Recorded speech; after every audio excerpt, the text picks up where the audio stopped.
Welcome to Common Pitfalls. Oftentimes when new instructors are starting out, there's a lot of information, a lot of choreography, what the spring settings are, and such that they're focused on. And oftentimes it's very easy as you become a little more experienced and you've got the choreography under your belt to forget about focusing on really tailoring the lesson to the client. So in the P3 program, we talk a lot about value-adding statements and vision casting and educating the client as they're being taught. And I just want to emphasize again that you don't want to become the instructor that does not remember to tailor the workout to the client.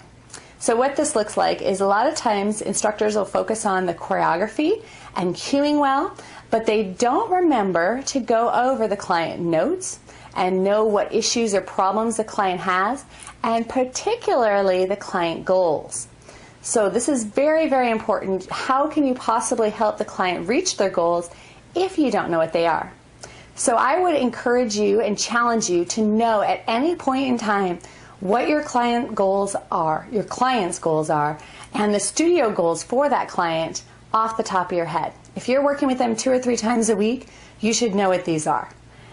Also, on this note, it's very important that you check in with them and make sure that these are something that they're still working towards, if they're a client that hasn't been in a while, or somebody new to you, or just if you haven't checked in with them in a while.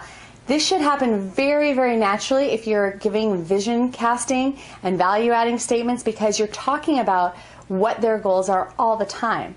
And so you just want to make sure that those are their goals still, and that if there are any other goals, you want to make sure to add it to the red triangles, to their client notes. So check in with them, update those client triangles, and make sure that you know what their goals are and that you're addressing it in every single lesson with them.